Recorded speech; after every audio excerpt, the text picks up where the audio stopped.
This is your WW3 News second channel. Now, there is a saying here in Italy regarding immigrants. They say they are a very precious resource to the community. Is this so the fact? Well, I think the facts speak for themselves.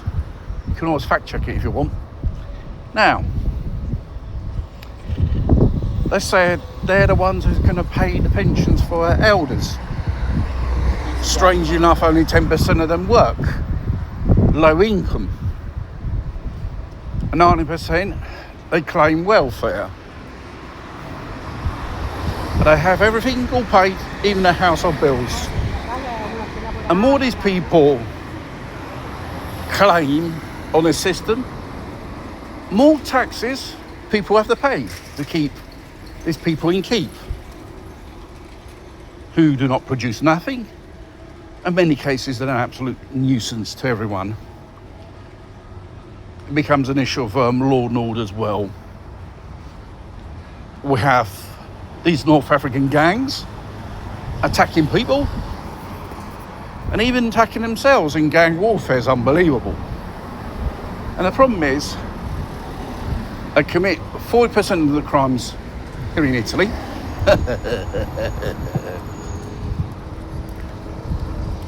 And the situation seems getting out of control more they come over. Obviously you've got the left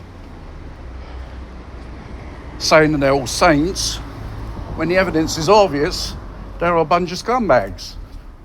You know, there's only a very few of them who actually integrate, contribute towards a community, or they're not an absolute nuisance towards society. And 8 billion euros every year, thanks to these people, probably mostly in benefits or other forms of non-traceable income or earnings, which is not under the control of the Italian inland revenue, otherwise Argentinian charter. 8 billion euros due to these people disappear every year. Could be illegal earnings, benefits they claim, which they transfer the money in the countries where they came from.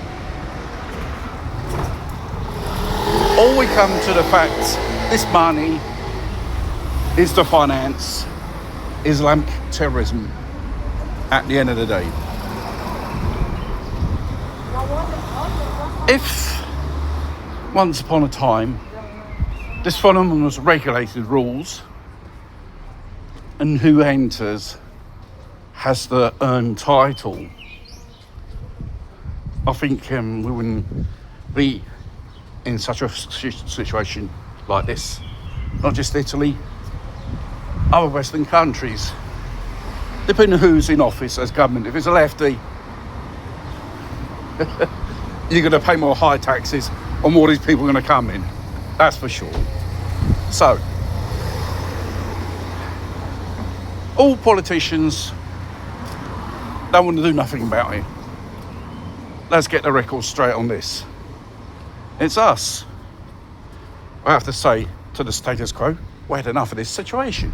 Time you take action. Time you can start consider us a bit more. Because more these people come, more of a social time bomb they become. It's ticking. Tick-tock, tick-tock, tick-tock. And you don't know when it's going to explode. It's going to explode into some type of civil war between them and us.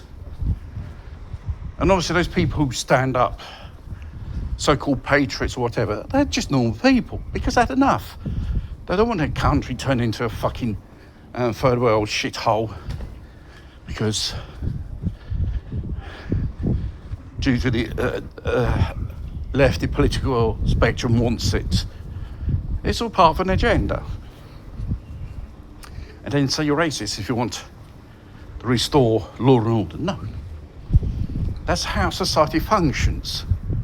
Well, in a normal society, that's how it functions. May not be perfect, but it works. But you can't have these characters swarming in.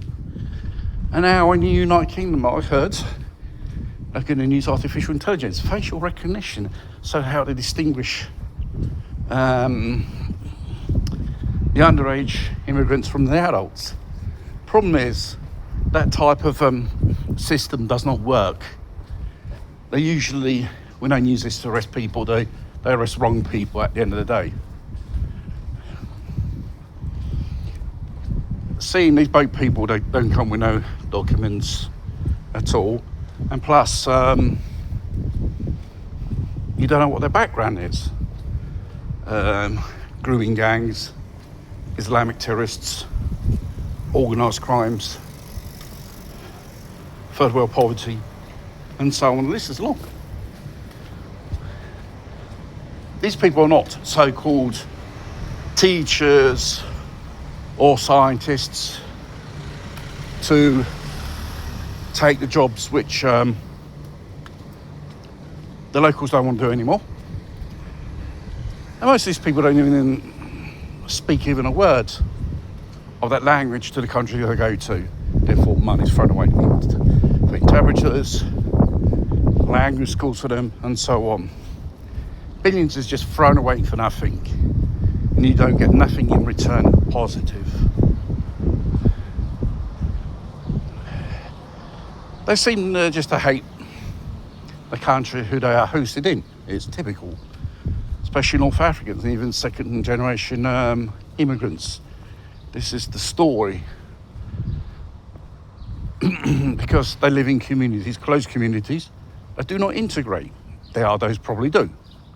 Good for them. And there's very little stories like that. Like I said, 10% only of them work. The rest, they're on the dole from day to morning, launch around betting shops, whether it's an establishment which serves alcohol. They get drink too much because they don't know what to do, how to pass the time, and they get into fights. Especially in the new generations which are organising baby gangs. They have no identity, no future, no nothing. And they channel their, anger into violence on the locals. And, it's always on an increase, this phenomenon.